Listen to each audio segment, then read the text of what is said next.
మీ talent అయితే amazing, నిజంగా చాలా బాగుంది. Thank you. ఇప్పుడు మీరు ఏదైతే చెప్పారో రాకేష్ గారు, ఈ అంతరించిపోయిన కళలు వీటి గురించి, అంటే మెల్లమెల్లగా తగ్గిపోతున్నాయి వీటి గురించి మాట్లాడుకోవడం అని, మీకు ఎప్పుడైనా ఇలాంటి థాట్స్ వచ్చాయి? అంటే ఇలాంటివి కొంచెం బయటకు తీసుకురావడానికి నా వంతు సహాయం చెయ్యాలండి. అంటే ఇప్పుడు మిమిక్రీ శ్రీనివాస్ గారు అని చెప్పాను కదండి, వాళ్ళు ఆయన ఎప్పుడు కలిసిన పెద్దవాళ్ళు వాళ్ళంతా కూర్చొని మాట్లాడుకునేటప్పుడు ఇవే అంటారు, ఈ టీవీలు, ఈ సినిమాలు, ఈ ప్రోగ్రాంల వరకు మీరు ఓకే, కొన్ని కళల్ని మనం బతికించగలిగితే ఆ కళ మనల్ని బతికిస్తుంది. ఈ మిమిక్రీ కళ అనేది మా గురుగారు డాక్టర్ నేరల వేణుమాధవ్ గారు కనుక ఈ భారతదేశ వ్యాప్తంగా, ప్రపంచవ్యాప్తంగా ఆయన తిరిగి ఇది మిమిక్రీ అనేది ఒకటి ఉంటుంది, అసలు మిమిక్రీని కనపెట్టిందే వారు.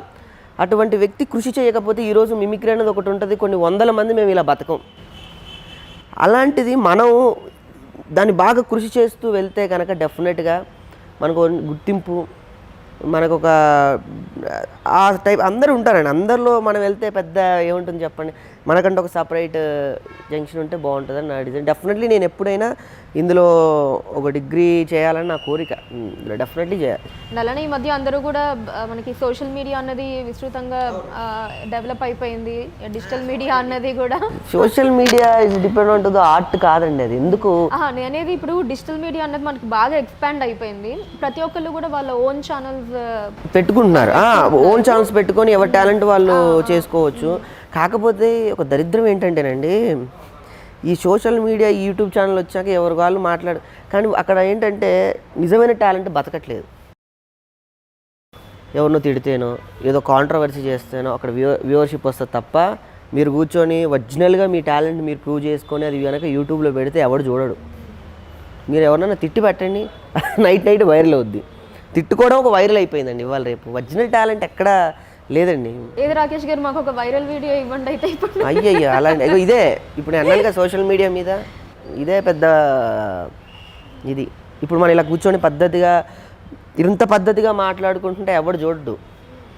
పక్కన మీ పక్కన ఏదో బీర్ బాటిల్, నా పక్కన ఏదో అమ్మాయి కూర్చొని ఒక కాఫీ షాప్లో ఒక సెటప్ వేసుకొని ఒక యాంకర్ చూసారా బీర్ తాగుతూ యాంకరింగ్ చేస్తుంది, జఫా జఫా జఫా, రాకేష్ పక్కన ఎవరు ఆ అమ్మాయి, ఇలాంటివన్నీ వేస్తే వ్యూవర్షిప్ వస్తుంది. అలా చూసే ఏదైనా పీక్ వెళ్ళిన తర్వాత మళ్ళీ ఫస్ట్కే వస్తారు, ఆ నమ్మకం నాకైతే ఉంది. సో ఇదంతా అయిపోయిన తర్వాత మళ్ళీ సేమ్ మనం బ్లాక్ అండ్ వైట్ డేస్ మళ్ళీ వస్తామండి, చచ్చినట్టు రావాలి. ఇప్పటికి వచ్చేసాం ఆల్మోస్ట్. ఇంతకుముందు ఎవరికాడు బతికేసేవాడు, ఎమోషన్స్ ఉండేవి కాదు, ఎవరి స్వార్థమైన జీవితం వాళ్ళది, పక్కన అంటాను తప్ప ఇంకా పొద్దున్న లేచి ఎవరికి ఏ పద్ధతులు ఉండవు. ఇప్పుడు కొంచెం కరోనా తర్వాత మారిందేమో అనిపిస్తుంది, ఎమోషన్స్ పెరిగాయి, జాగ్రత్తలు పెరిగాయి. పాపం పోనీలే వాడు మన అలాంటి మనిషే కదా అన్న ఒక స్వార్థం వదిలేసి బతికే రోజులు వచ్చినాయి. వాస్తవం, ఫోన్ కూడా వచ్చింది కాబట్టి. అండ్ బిగ్ బాస్ సీజన్స్ ఏమన్నా చూస్తూ ఉంటారా రాకేష్ గారు? అవినాష్ కోసం చూస్తున్నాను మేడం. పర్టికులర్ ఓన్లీ ఈ సీజన్ అంటే నేను చూడండి, బేసికల్లీ అది ఒక రకమైన విభిన్నమైన ఆట అది. అమ్మో అదొక రకమైన ఏమో నాకైతే. బట్ మా అవినాష్ వెళ్ళాడు కాబట్టి తన్ని ఎంకరేజ్ చేయాలి, తన్ని ఓటింగ్ అడగాలి కాబట్టి ఎన్టీఆర్ జబర్దస్త్లో ఫస్ట్ ఓటింగ్ స్టార్ట్ చేసింది నేను అవినాష్ తరపున. సో నేను ఈ మధ్య ఎక్కడి ఇంటర్వ్యూస్కి వెళ్ళినా కూడా ప్లీజ్ ఓట్ మా అవినాష్కి అని చెప్తున్నా. సో అంటే ఒక ఇన్ని సీజన్స్లో ఒక ఫస్ట్ మిమిక్రీ ఆర్టిస్ట్ తను, is a joker, the entertainer. ఎప్పుడు జోకర్ కూడా ఎంటర్టైనర్, తన నవ్విస్తాం కానీ వెనక 100 బాధలు ఉంటాయి. ఈ కోణంలో వచ్చిన ఫస్ట్ ఆర్టిస్ట్ తను.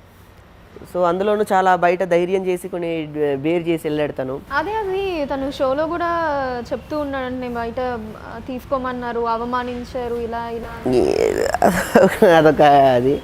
సో దట్స్ అది. వార్ చేస్తున్నాడు తను హౌస్లో, తను గెలవాలని మనస్ఫూర్తిగా కోరుకుంటున్నాను. ఎందుకంటే ఒక కమీడియన్ని గెలిపిస్తే తను ఒక్కడే ఆనందంగా ఉన్నాడు, ఆ జోష్తో ఇంకా బౌన్స్ అవుతూ ఉంటాడు, ఆనందం అందరికీ పంచిపెడుతూ ఉంటారు. సో నాకు తను గెలవాలని మనస్ఫూర్తిగా ఉంది.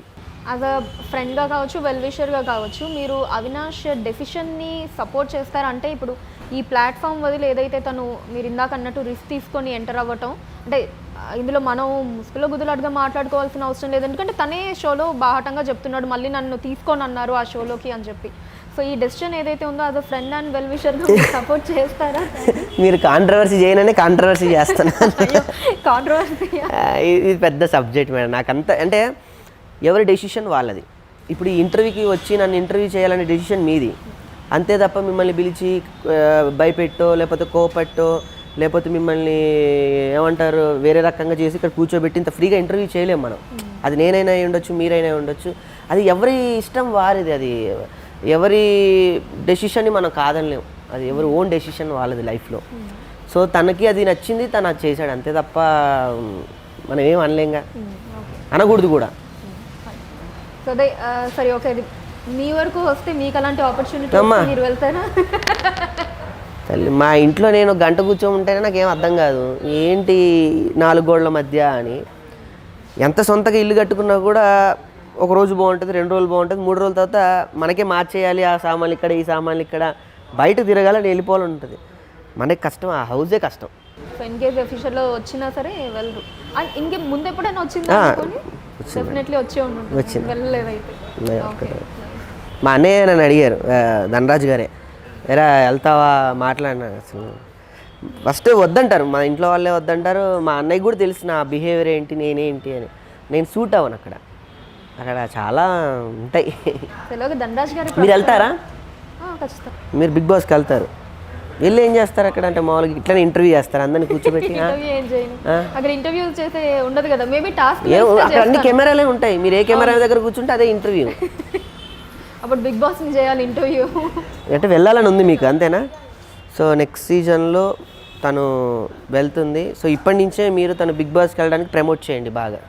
సో ఇది నా ఇంటర్వ్యూ కాదు, మీ నెక్స్ట్ సీజన్కి మిమ్మల్ని ప్రమోట్ చేయడానికి నేను వచ్చి ప్రమోట్ చేస్తున్నాను. థ్యాంక్ యూ అండి, thank you so much. First promoter మీరే అయితే. Thank you. ఇలాంటి ఇంట్రెస్టింగ్ వీడియోస్ కోసం తప్పకుండా మా ఛానల్ని సబ్స్క్రైబ్ చేయండి.